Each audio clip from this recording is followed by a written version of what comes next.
Welcome everyone. My name is Dr. Gavan Rafferty and want to welcome you all along to this final session of the RTPI NI Planner Live Conference of 2020. It's the final session, but it's going to be a very fascinating session where we're going to hear from some fantastic young planners around their views of the theme of the conference, reflections on their sessions that they've been able to attend, and generally a wider discussion around, integrating planning and infrastructure. So the title of this webinar is, so what do we think of that? So we really wanted to get the young planners to think about what they've heard and get their reflections on that. So a bit of housekeeping first before we begin. I really want to thank our sponsors, Landmark Chambers and Arup, for sponsoring this session as well as other conference sessions as well. So we're delighted to have that financial support. Also, in terms of tweeting, and I've been following lots of the tweets online this last week. We would encourage you all to comment on things online, as well as to keep that conversation going through Twitter using the hashtag NIPlanLive2020. And we would invite you as delegates who are joining this session live right now to submit questions to the Q&A box there as well. Please do add to that. That will help the discussion flow. And I suppose in terms of the structure of this session for this afternoon, we have roughly about 50 minutes. We do want to hand over to Angus Kerr for about 10 minutes just to close the conference to make some announcements as well. So in terms of those 50 minutes, what we're going to structure that is by, I'll introduce the speakers and the panelists first. And this is a slightly different session than previous sessions in the conference, where we don't have presentation slides. It is a discussion. So you will see everyone on the screen there, all the panelists, myself as chair. Fortunately, Ryan Walker's camera is not able to be activated, but we will hear from Ryan throughout the discussion. So in terms of the panelists, I want to just introduce everyone who doesn't maybe know the panelists. A lot of you may know them.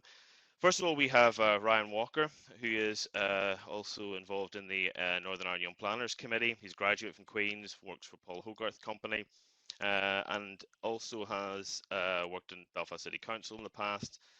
As I say, current chair of the Young Planners Network and also vice chair of the UK-wide Young Planners Network as well, and involved in the local branch. So we're delighted to have Ryan. Secondly, we have Charlotte Irwin, who is a senior planner at Arup. Charlotte is a senior planning consultant with over 6 years' experience in both public and private sector. Has also worked for Transport for London in the past. And also involved in very significant redevelopments in Belfast and Northern Ireland, for example, the BBC's Broadcasting House. We are also kindly joined by Erin Donaldson, a planner at Turley. Erin has worked in major large-scale regeneration projects such as Titanic Quarter, King's Hall and Sirocco, as also a founding member of Women in Planning Network in Northern Ireland, who champions gender equality issues as well. And also then finally we've got Adam Trafford, who is a young planner, planning student based at Ulster University, and has just finished his degree with us at Ulster University, and is a passionate and I suppose an ambitious planner who wants to make a difference in the world, and is continuing his studies on at Queens University. Also to highlight that Adam is co-founder and chair of what was the Ulster University's Planning Society when he was there. By way of introductions as well, just by me as chair, some of you may know me, Dr. Gavan Rafferty, based at Ulster University, of course, director of the planning program there. So that's really introductions to this session. And as I say, what really we want to do today is get a conversation going, and hopefully you'll be able to ask questions, think about maybe the sessions that you have been on as well, for those of you joining this session. Think about what the themes were and the discussion points, and they might help frame some questions that you want to ask our young planners. And it's a very important session, I think, and I'm delighted the conference organisers have pulled this together, because obviously young planners are reflecting on what the current situation is like and have got ambitions of what the planning system should be doing in terms of setting, the sustainable and more resilient future that we have to create in our society. So I'm going to work our way through the panelists in terms of maybe opening up for their comments and reflections, giving 2 to 3 minutes to each panelist just to talk us through what they heard, what's significant, and that will sort of set the scene, if you like, for what maybe their common themes are emerging or things we want to discuss further. But as I say, please get typing, add in those Q&As, the questions into those Q&A session, and that will help the conversation flow. So first of all, I'll go to Erin, if you want to maybe kick us off. Just checking I've unmuted myself, okay? Can you hear me? Perfect. Yes. Okay, so I suppose just a wee bit of background as well about myself, just touching on what Gavin had said. I am a former Queens student. I'm working in Turley and Belfast in the private sector at the moment. I have a previous background in development viability and economics, so the private sector has always kind of been my thing. But yeah, we've had a great week with lots of seminars, lots of good topics and speakers. And I suppose maybe, there's been a lot of messages to take away. One of the main ones that I thought sort of struck a chord with me was from Alistair Beggs, where he said that we shouldn't panic in response to COVID-19. So I suppose, there is obviously a bit of a knee-jerk reaction, particularly in planning, to everything that's been going on. And yes, there has been a need for some short-term interventions, such as changes to the legislation. But in terms of COVID-19 and our reaction, there are going to be short-term, medium-term and longer-term things to think about. And again, I think this is a real sort of opportunity, and it highlights the conference title, seizing the chance for change. Planning's always promoted sustainable development, and this is really a new opportunity for us to embrace the delivery of that.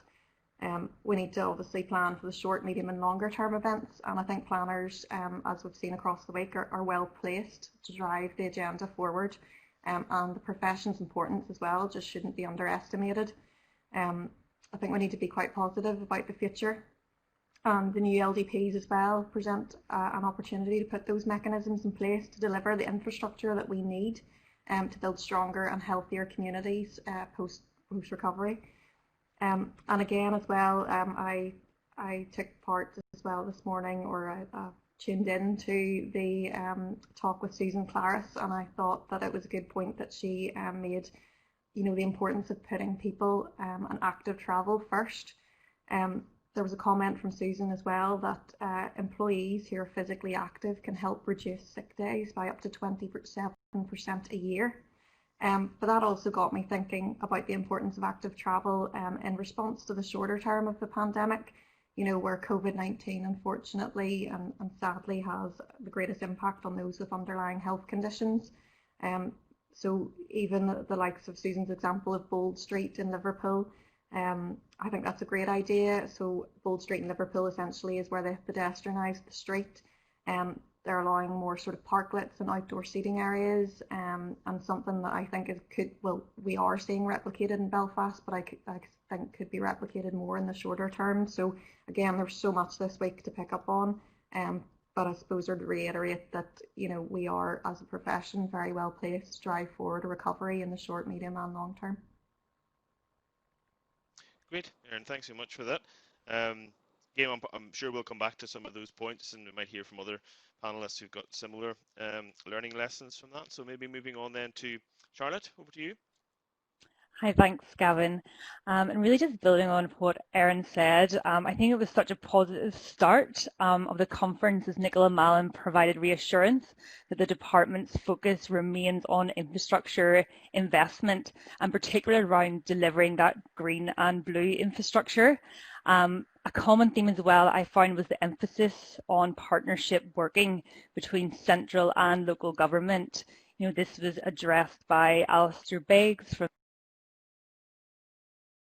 DFI and Ian Thatcher as well, and his reference specifically to a regional infrastructure plan. I was able to join the post-pandemic Future for Town Centres, and I find that there is obviously a lot of uncertainty around the future of our urban centres, but there's an overall sense of agreement that they will always be required.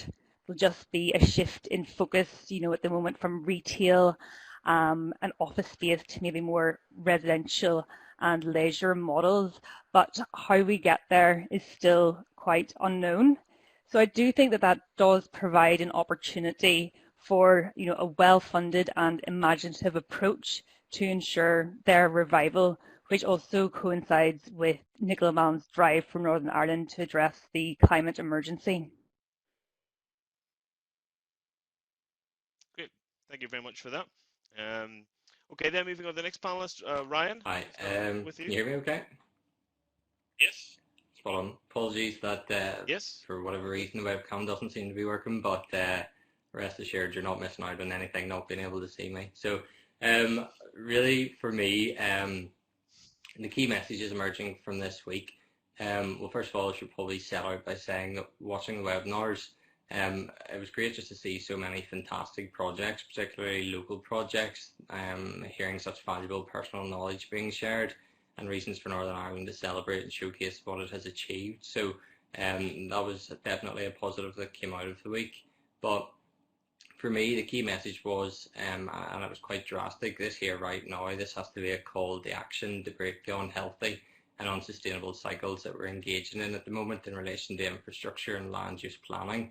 So I think some of the messages coming across were definitely that we need to break outside the status quo, we need to break outside our red line boundaries and think much more about context and connectivity. Infrastructure, I think, and mobility for the last 40 to 50 years has very much been about jump in your car, go from A to B as fast as possible, and don't worry about anything in between or anything that comes behind you. But I think now needs to be a time that we change that and design and deliver infrastructure in places that are much more about improving the quality of life and life opportunities, as well as being much more dynamic and responsive and resilient than we ever have been before. So something that kind of came to my mind as the week progressed was that perhaps infrastructure itself needs a bit of a rebranding exercise. I think it could much more proudly and publicly encapsulate the new softer forms of infrastructure and not be in conflict with them. And what I'm about to say is it's a bit cheesy, but do hear me out because I think there's a bit of rationale in it. That I think it would be very positive if, as we as planners and as the wider profession, take more of a blue sky approach to infrastructure planning. So obviously blue sky in terms of the classic boardroom language, think outside the box, do things differently, the sky's the limits, but also in a more corny way, sort of blue sky in terms of creating infrastructure and delivering infrastructure that improves air quality and surrounding environmental context. So just to conclude my thoughts then, the key message for me is clearly we're facing significant challenges in the short, the medium and the long term. I think they are very physical, some are strategic, and there's definitely some systematic. But as Erin said, and I would echo that as well, as a profession we know what to do, we're trained what needs to be done, we just need to get on with it and deliver it. It's a responsibility that we have not just for local citizens, but ultimately the scary thing is I think at this stage it's for the survival of the planet as well.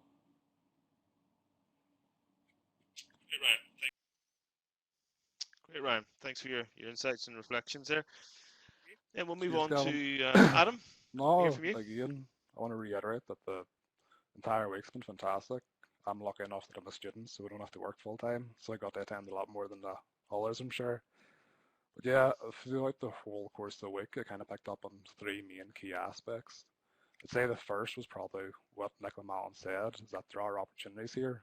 We need to be bold and seize the chance for change, that we can do better, we can be greener and healthier.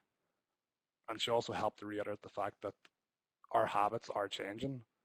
The actual pandemic has given people an eye-opener for what they want, and also the way that they actually interact with their environment and how they see how they work, live and play.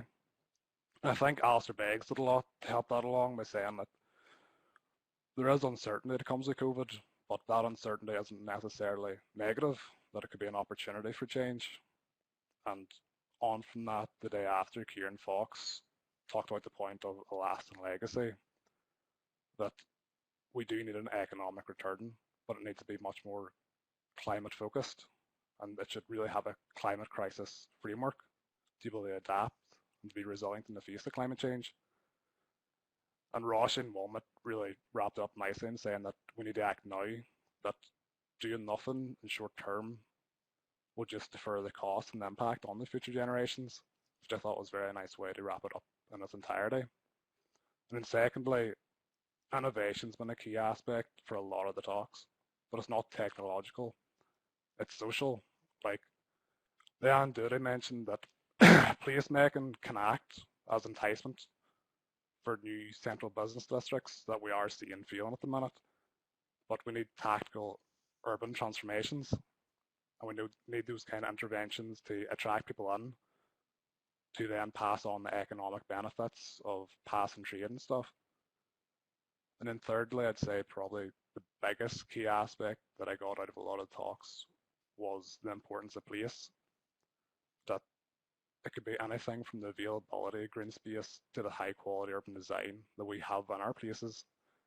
And that it's much more than an aesthetic, that it's about the functionality and how it interacts and complements with the surrounding environment. And I think that's something that a lot of people have seen with being at home instead of actually going to work and coming straight home. It's like they're lingering at their own place to live in now. They're interacting with their surrounding environment, and they're noticing now, especially parents with children, how their children are interacting with that environment. And I think there's a big movement right now with the dominance of the car, and parents are now seeing that cars are a risk for their children in the streets, that places aren't being designed with people at the forefront. And as Erin said, that we need to put active travel and people at the forefront of it. And to wrap it up, I suppose I posed a question to the panel on green recovery on Monday, and I asked John Barry specifically how planners could enable a green recovery, and he got back to me with a response that planners need to be more explicit in delivering a building back better agenda. He does recognise that there's a quasi-legal and there's a constrained room for planners, especially in local government. But he said, in the light of COVID, we've seen how medical professionals can take the reins. He said planners should be able to take the reins for a green recovery. We're trained to do it. We should know what to do, but it's just getting the right resources and being put in a place of power to actually make that change.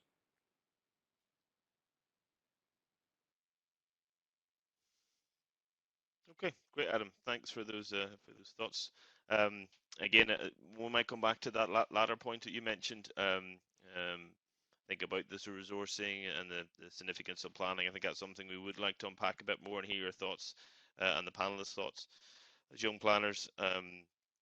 So yeah, again, I think as we were seeing there across those commentaries from the panelists, we can begin to see that there may be some commonalities there that's emerged throughout this conference. Again, idea of not panicking, that we are seeing maybe opportunities and seize this opportunity that COVID has thrown up to re-examine, rethink, prioritize, repurpose planning, arguably. We'll explore that.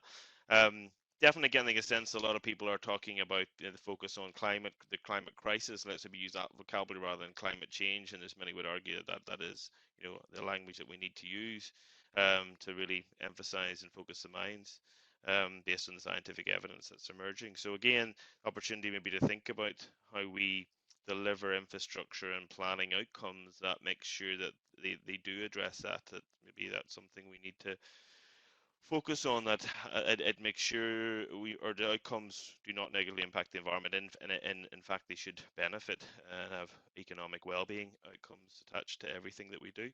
So getting that coming across quite strongly, and again it'd be interesting to see some of the comments maybe from the participants on the session. It'd be great if you could add some comments and questions. There's some coming in there, but I would encourage others maybe to add to that, and getting a sense of your thoughts and particularly the questions you may have for the panelists. So another thread I get to see there really is active travel coming through quite a bit as well. The need for resourcing and funding and investment in this area as well. And again, support really, or appreciation for the Minister acknowledging that should be there. And Ryan's also again getting us to think about maybe various types of infrastructure, not just the maybe more traditional ones we think of in terms of hard infrastructure, but that softer side. That's maybe so important to bring that up to in alignment with. And again, maybe instruments that we have in the planning system that could be utilized more. So that would be my general sort of observations across what I'm hearing in terms of maybe the commonalities. So I think in terms of maybe responses from the panelists, thinking about, well, where should the priorities be? What should the priorities? What should we change in the planning system right now in terms of what you've been witnessing both during the conference and maybe good examples of where things can work well, and they could be happening right here in Northern Ireland. We're not saying we need to look outwards all the time. Maybe some very interesting and innovative projects happening here that demonstrate change, or where the priorities should lie, or maybe it's some wider reading or other things you've been observing over recent months as well. So what do you think of the priorities should be for planning going forward, and maybe changes that need to happen alongside that? Does anyone want to answer before I maybe? Yeah, sure. Adam, I'll, Yeah, okay, Adam. Ryan, Think of you're me. someone. Yeah, okay, Adam. I'll go on ahead. I was lucky enough, I got to attend the seminar on mid-staples in Dumfries, which was fascinating. It was basically a project community-led. They basically saw that their high street was failing, which realistically, virtually all high streets are failing, especially at the minute, they're feeling the worst impacts. But the community group took the reins, they banded together, and they also managed to raise funds to invest in their own high streets, and they have a multi-phase plan along with a master plan of what they're doing. I think there should definitely be priorities within the Northern Irish planning system to enable local communities to have a bigger say in the way that their own town centres are designed, or even city centres. I think it did a lot. I think it did a lot of work, a lot of good work for people around the whole UK to see that it's not out of the realms of possibility. And especially now, like, a lot of communities have found themselves again. Neighbours are reaching out to each other, local community groups are re-established. I think it should definitely be something that should be put on the agenda for Northern Ireland, is that we should at least give the tools, if nothing else, to local communities to help design and influence the way that they are designed.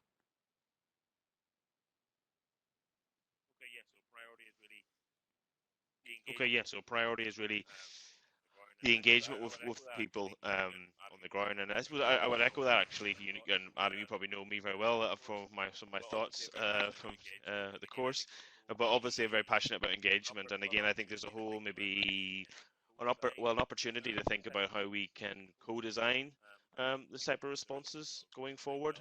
As local people know their intimate geographies very well, and probably even more so now, given that we've had a lockdown over. More severe lockdown earlier on in the period of the pandemic, where people got more familiar with their local geographies and were restricted to those local geographies. So there's an opportunity maybe to harness some of that learning. What is missing in those areas? What do we need? What do we need going forward? And also there's maybe a big question around links to infrastructure, maybe green and blue infrastructure that Charlotte had mentioned as well in her introductory comments. So that access to those facilities are probably going to be extremely important to ensure people have an ability to improve and enhance their social and physical and mental well-being, which again, that health agenda is coming up very significantly within planning circles at the moment. But maybe we'll hear from others. Maybe there's things you want other panelists say about other priorities, or elaborate on what Adam has said. Yeah, sure. I can jump in. In terms of priorities, for me, maybe sort of stepping back and taking a bit more of a strategic approach. So I would strongly believe that we should all have the United Nations SDGs at the forefront of our minds, and they should be sort of central to public policy aims and objectives, not just within the planning profession, but because the goals are so cross-cutting, I think that they should be prioritised across all civic society.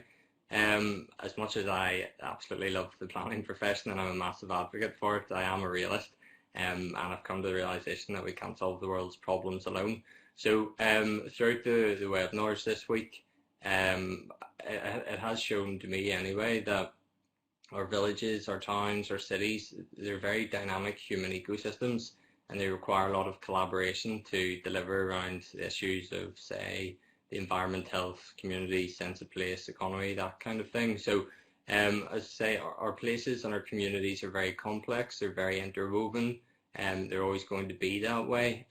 So I think that we need something that collectively guides us and guides our priorities alongside the other necessary actors and agents So from that strategic point of view, I would say that's a key reason to have the UN SDGs as a good focal point, because I do think they are a helpful lens to assess planning options, but just generally to make more better founded judgments.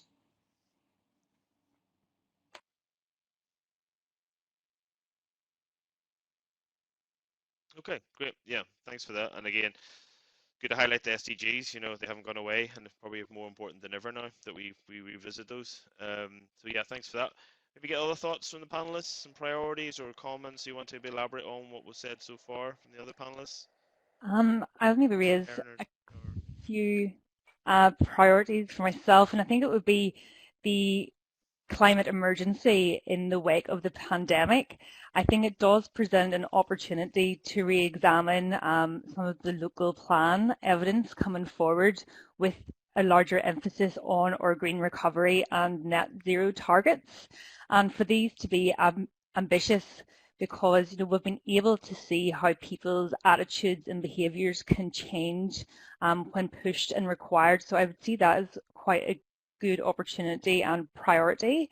I also think economic resilience and to really start to create that within our smaller local communities, which need to withstand future shocks.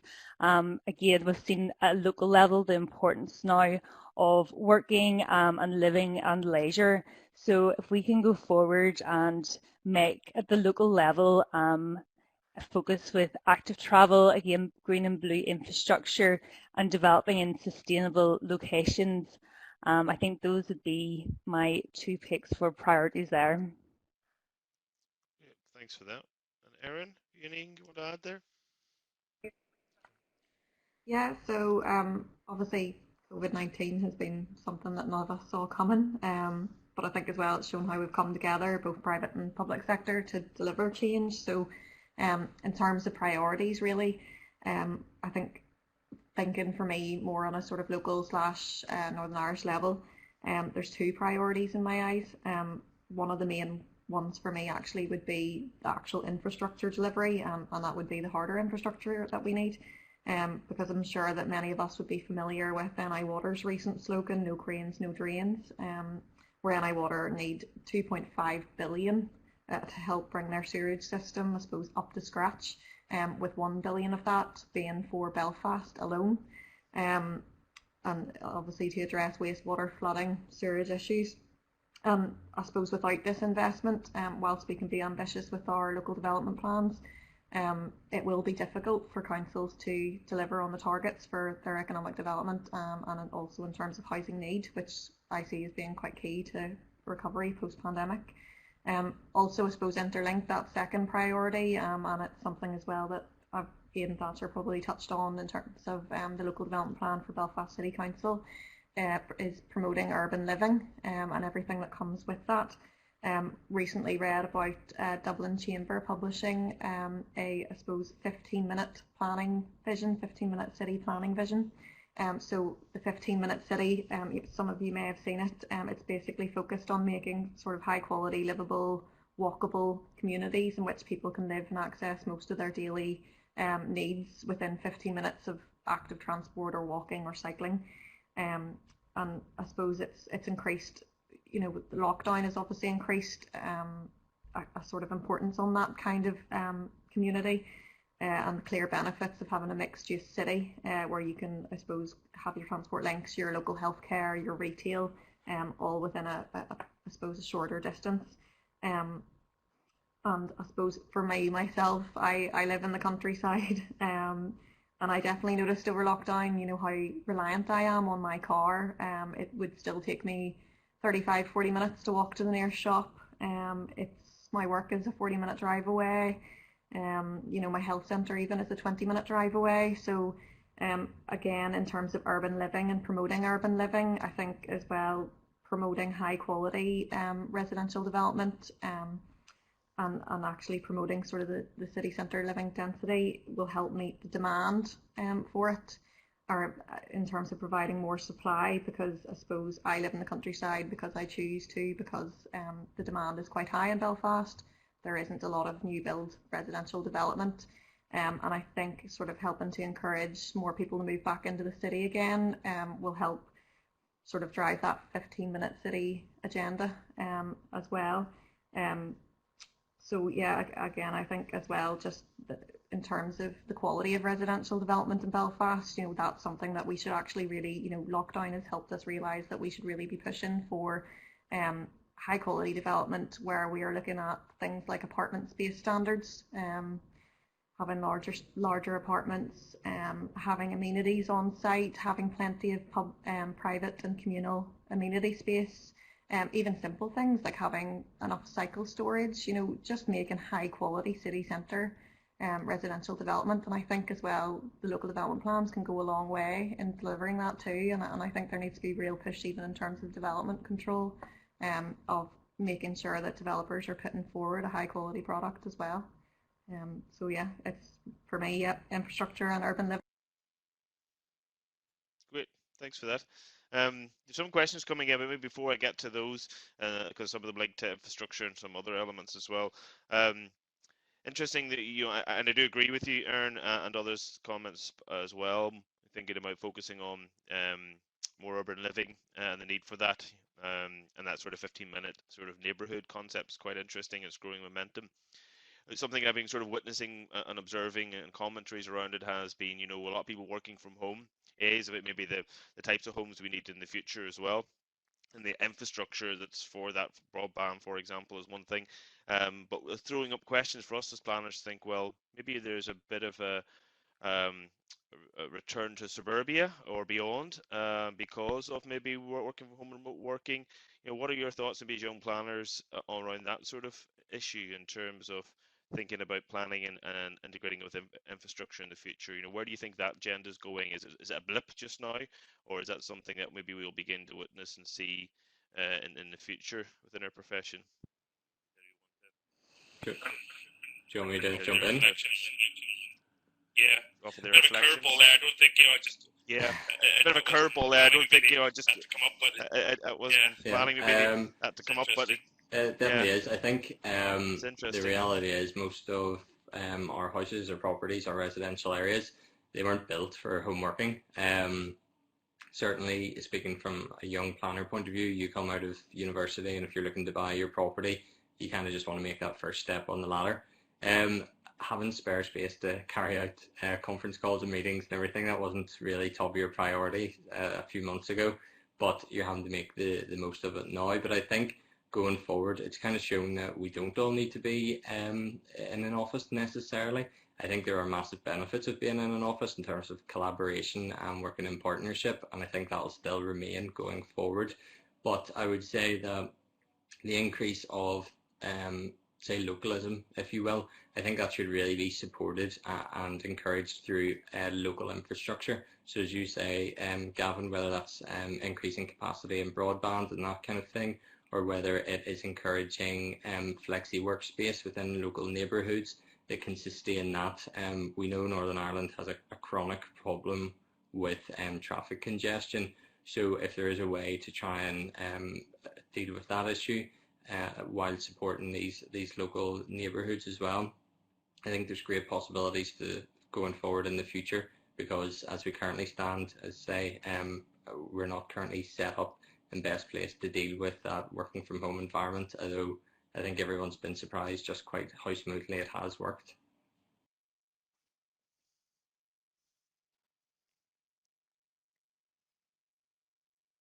Yeah, any other panelists want to add to that? I suppose I probably had a far different experience than the majority of the rest of the panelists. I get the joys of not having to do full-time work, and I haven't had the experience working during the pandemic, thankfully, with my wallets hit for it. But learning online is drastically different than being in the classroom. It is, it's a fact. I've heard from countless students north and south of the border, across the water in the UK. It's a complete difference. Like, we're conditioned to learn in classrooms from primary school. I think going forward with students being in the classes now, if they do get pulled out of it, it's going to be a massive challenge. It's a massive challenge for those local communities that don't have the infrastructure there to provide for the children in day-to-day life. And as Ryan said, I think a great idea for workers, especially ones that are conditioned to work in offices, like having those local hubs to work in, where you can maintain social distancing and other health and safety measures. But again, I have a drastically different experience than the rest of the panel. I've had to do literature reviews from home and not having the comfort of the library sitting at your back. So it's definitely been a challenge for me personally.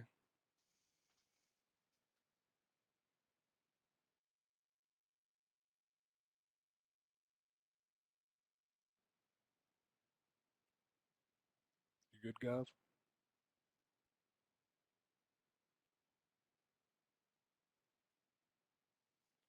I think Gav's having some technical issues at the moment. Charlotte and Erin, do you have any thoughts about that?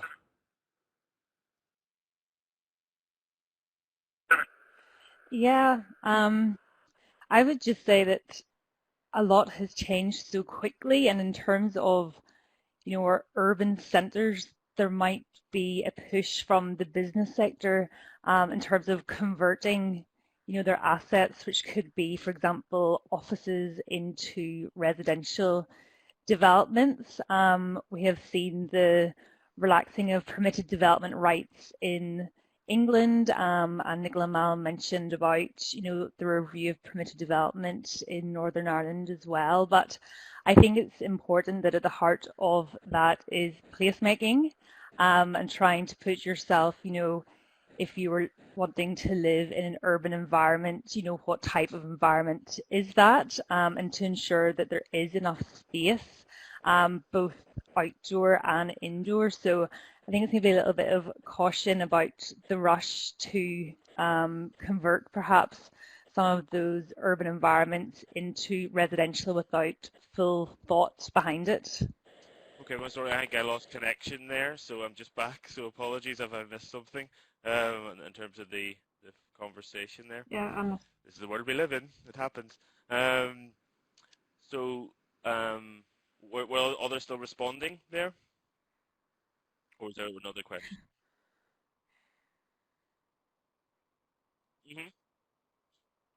I was just going to add that, yeah, I was just going to touch upon what Charlotte said. Again, yeah, I think it's a lot about placemaking. Keep using or hearing the phrase being used, the new normal. I think this is going to, we do have a new normal. I don't think things are going to go back to what they ever were before. In terms of even the likes of office space, I do still see there being a demand for office space. I know there's been quick reaction from people to say that perhaps we don't need all of this, but again, you have to be mindful that I suppose the government have advised that social distancing will probably be in place for a very long time, and again, it may be something that will become more common practice. So it may be that we still need offices of the same size. It's just there would be less employees within them. And again, I think it's really important for us to start looking again at city centres and high streets, and just about how to boost the recovery of those in terms of the mixed, more mixed use development, introducing more resi back into the city centres as sort of touched upon within the urban living. But again, yeah, as Charlotte mentioned, placemaking is going to be key, and I think the importance of that, as it always was important, but I think COVID has obviously highlighted. Okay, there's some questions coming in. We want to try and get to some of those that we can maybe elaborate on. There's questions here around a lot of maybe our discussions have been around active living, for example, in an urban context. What can we do to support rural communities to support more active lifestyles and live sustainability in the countryside? Do you think going forward, maybe with the backdrop of COVID now that we're experiencing? Any thoughts or comments on maybe on that?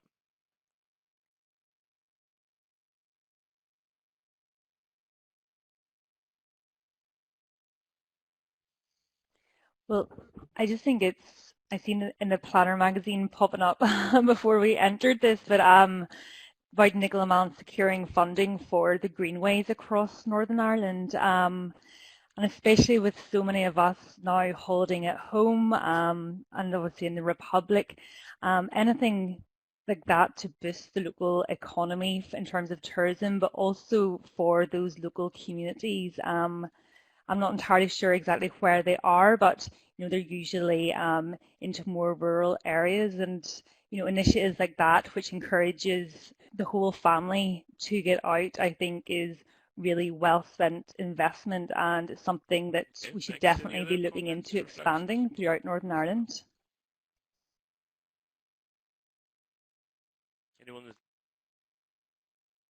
Yeah, maybe just to build on what Charlotte has mentioned. I think that is true. It's definitely been the case for quite a few rural areas that these integrated forms of greenways provide not only a route for active travel, but they also open up opportunities for business stimulation and economic growth.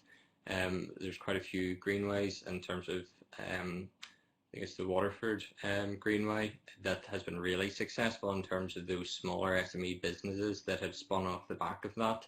So I think as important as it is that we have been talking about cities of proximity and active travel in an urban context, I think that support in rural communities is equally important. It may have a slightly different slant on it, and we have to realise that every small sort of rural community might not have the capacity to fit in all the different amenities that the urban areas would, but it's about the connections, the connectivity and the places as well that link those up that are just as important. And I think yesterday it was the rural housing project that won the RTPI Awards for Excellence. So it just goes to show that with a bit of thought, a bit of research put in and integrating the community into that whole process as well, it can be a really, really successful place and a really desirable place to live as well. Okay, thanks, Ryan. Conscious. Yeah. Okay, Adam. Yeah. Yeah, just to kind of add on to that, from what Ryan was saying, like Cyan Mills did win the award, was it yesterday? But like I think the key takeaway from that was the fact that there was local consultation, like the engagement was there for the local needs. Like it wasn't just a copy and paste plan. It identified what was actually around the area, saw what was needed, saw what was already there, and saw what they could improve upon. Like I live in Ballykelly, which is a very small village outside of Mavati, halfway between Derry. Like if I want to get to the Greenway in Derry, I have to drive for 25 minutes. Like it's not the case of I get to hop in a greenway outside the front of Ballykelly and cycle up to it. It's the fact that rural communities, it's a reality. Rural communities are massively dependent on cars. That's a reality that we need to come to terms with. Like, and it's a massive issue that we need to work around. But it's a very hard question to answer of how do we provide the infrastructure for extremely rural communities like very small villages to get to central hubs while still maintaining that local community and that local economy to thrive. Yeah. Okay. So Thanks, Adam, for sharing your thoughts. If there's nothing else from any other panels, Erin, if you want to come in, but there's maybe other questions we can go to. If you have nothing to add, that's fine. Don't worry. I don't put you under pressure. Um, Mm. no, I was just going to say, I suppose very briefly, in terms of just sustainability of rural communities and living in a rural community myself, one of the things I notice greatly is I think there is room for a lot of improvement in terms of digital infrastructure. There were many times where I felt like throwing my laptop out the window when I did work from home, because our internet is terrible. But I just think that's a really important thing for so many people in rural communities, even particularly the older generation who may not be as great with computers or may not be able to get as good internet access to even do simple things like order their groceries or even just stay in contact with family. I so that. I think that's crucial I think going even forward. just internet connection. I think we are beginning to see a bit of a structural change in our society that probably will linger. I don't think. I think we'll return back to office, but there'll be greater flexibility. I think we need to think about that type of infrastructure more so. Could do a couple of maybe quick questions because we've got 5 minutes left before we try and wrap up. So we'll get maybe short answers from you if possible. The question is really about, the next question that's come in really about how can planning help to make communities, not specifically necessarily talking about rural or urban in this context, but just to make communities more resilient and responding to, a lot of the things that we're facing in society, rapid climate change, flooding, for example, and also in recent events and health changes around COVID. And there's been arguments that, as we develop on the planet, we're going to potentially expose ourselves to more deadly disease and things like that, and other maybe climate-related health concerns. So, any quick thoughts and comments from your side as young planners, saying what planning can do, what can it do to make communities more resilient?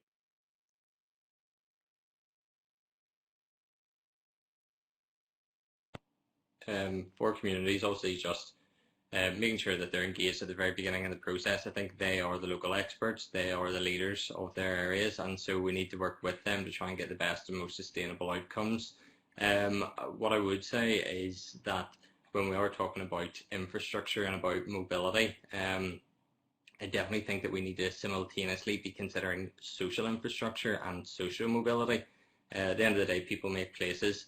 And so if we are talking about building up resilience, we need to be building up the communities that are within those. We're living in a world that's in complete flux. We're dealing with constant crisis, health, economic, environmental, biodiversity. And we're never going to be completely prepared for every eventuality. But I think a key point of infrastructure mobility has to be around social infrastructure and social mobility. And as I say, bringing the community along on that journey and making sort of more sustainable, holistic, and wiser investments as we go forward. Maybe quick answers from others if possible. I want to get one more question in. Yeah, kind of just echo what Ryan was saying.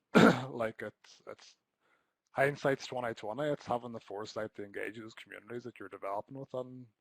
To say, look, we want to develop, but what do you feel is needed? What do you feel you're most exposed to? What do you feel like the weaknesses are in this area? And then moving on from that and building that social infrastructure up. As Ryan said, and they echo it, is like people make places. Like it's not a case of Bethlehem. You can't build it and they'll come. It's you need the people to invest in that actual area and to build that community. Okay, thanks, Adam. Yeah.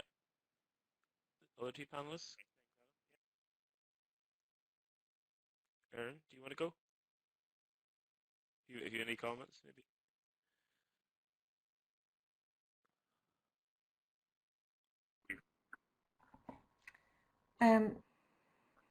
Yeah, no, I think it's just, I mean, most of the work I would do would be on sort of city centre regeneration schemes and on major proposals, and obviously there is an element of community consultation with that, which is really important, and a lot of clients get a lot of really important points to take away and do make changes to development. So I think in terms of making communities, helping them to be more resilient, it's essentially, I think we should be pushing, in terms of new developments anyway, we should be pushing developers where possible, and the councils and planners should be pushing developers where possible to, I suppose, create the best possible proposal that they can. In terms of, I know there's a mention of physical emergencies such as flooding there. With Belfast Waterside that I worked on, we're raising site levels to 4.2. We have been, there's a whole load of extra things that we're doing. There's even promoting SUDs, sustainable drainage, things like that. So I think it's actually as well, not just sort of accepting the bare minimum on planning proposals as well. It's having that conversation with developers and pushing them to say, what more can you help to. Charlotte, anything else to add?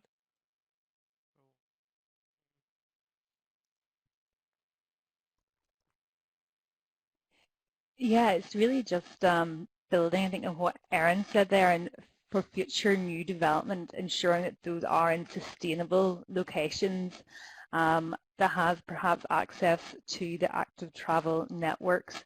And again, just ensuring that placemaking really is at the heart of all developments, whether it's immediate, amenity space or as part of master planning. You really get that green infrastructure in there, and again, one sentence if possible, because we're bang on 2:50, and I usually try and stick to time, but I want to get this question in. If you were to have the ear of the minister and be able to influence and the minister on what to do in terms of recommendation or your top ask or one top recommendation, what would it be based on what you've heard this week and over your years of practice or reflection on what's happening recently? So I'll go to, I'm just going to pick you. So maybe go with Erin first. Yeah. Oh, yeah. Perfect.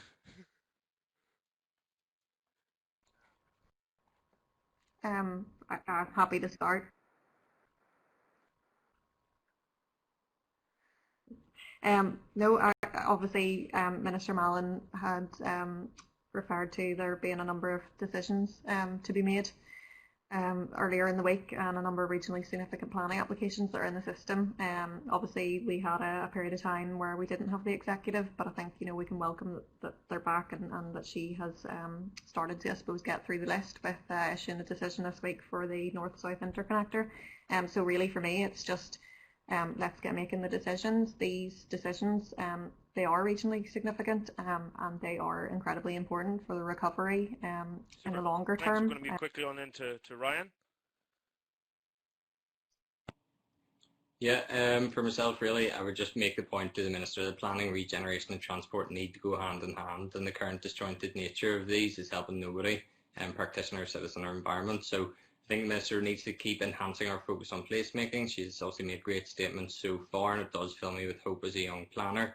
But I would like to see her committed to dealing with the multiple crises that we face and making sure that in terms of her portfolio and infrastructure, it's not all about physical infrastructure, but it's more about soft forms of connectivity and community. So as I said, people make places, and I would say to her, it's great to have her positive leadership in place, but I would like to see that translated into delivering world-class infrastructure that Northern Ireland needs, that it's inclusive, caters for the least able, reboots the economy via green revolution and nature-based solutions, and that ultimately make sure that it tackles the problems of today without creating new ones for tomorrow. Thanks, Ryan. Yeah, and maybe going to Adam. Yeah, I'll keep it brief. Caroline Bloomfield mentioned how she wanted to see places allowed to survive without the car, also people focus. I suppose to add that, like in Northern Ireland, there's a fifth of people, or a fifth of households that don't have access to a car or don't have a car in their household. I think it's about taking the principles of the 15-20-minute cities that are people focused and active travel focused and enshrining them in plan policy or plan supplementary guide, so that we have a pinboard to look at and say, this is what we need in this current climate, and to look towards the future and say, this is what we will need. Okay, great. Thanks for sharing your thoughts on that. And then finally, Charlotte, what would your top ask be, or recommendation?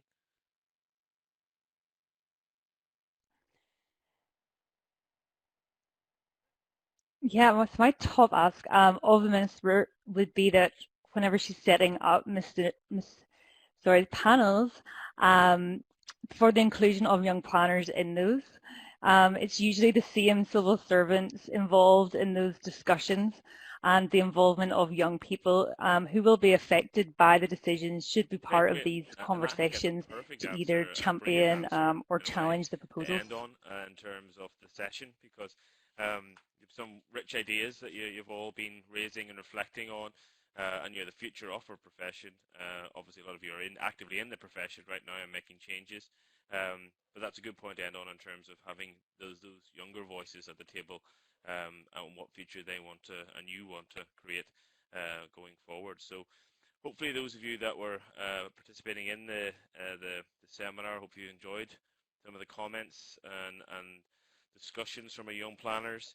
And I think we got through most of the questions. Might not be able to ask everyone given the time constraints, but to wrap up the session, I suppose I would just really like to thank all the speakers, all the panelists for giving up their time on a Friday afternoon after what's been a long week, to share their thoughts. And I think we all agree it's been lots of nice insights and reflections there that gives us a lot of food for thought for what the profession should be doing, can do, and ought to do going forward. Also like to just thank again our sponsors, Landmark Chambers and also Arup. A huge thank you for their input. And thank you for all the delegates joining today and contributing to the discussion. Now I'm going to pass over to Angus Kerr, who's Chair of RTPI Northern Ireland, Assistant Chief Planner in Northern Ireland as well, to close the conference and to make an announcement. So over to you, Angus. Gavin, thank you very much, and thank you to the young planners as well for a really good discussion there. I really enjoyed that. I think, as you said, Gavin, the profession is in very good hands, I think, going forward, with some of the ideas and suggestions that emerged from that discussion. But look, what a fantastic week I think we've had. It's been absolutely superb. I haven't had the time and the opportunity to hear all the sessions, but I've certainly heard and viewed a few of them, and I'm going to be doing using YouTube to view a lot more of them, because I think really there's been some excellent speakers, excellent chairs, and great discussions and questions and debates, and it's been really positive. I think for us here, I've just heard that there have actually been 700 delegates attending the events across the week. So I mean that is absolutely fantastic. I think we would normally get about 100 to our annual conference, so it's a massive improvement on that. And I think this kind of maybe it's going to challenge us a little bit going forward in the new normal. You know, I would love it. I would love it if this event had been in the real world. But you know, at the same time, you know, you can see there are some benefits in this type of medium, and really reaching out to more and more planners across the system. Even the YouTube views are over 400 and rising as well. So you know, it's definitely I think been a success from that point of view. I think when I came up with the idea of planning and infrastructure as a theme for the conference, it was pretty obvious to me as a planner working in the Department of Infrastructure, I suppose, in many ways. But I think, you know, having heard all the discussions that we've been having, and you know, thinking about the time that we're in at the moment and these extraordinary times, I think it was a good theme, and certainly lots and lots of the ideas that have come out of it are really going to be very helpful to me going forward in the work that we're doing with the team in DFI, and indeed to the Minister as well. You know, she's really very keen on, you know, and I think that came through very clearly from her session at the start of the conference, but it certainly comes through loud and clear in the engagement that we have with the Minister regularly. She really sees the value in planning.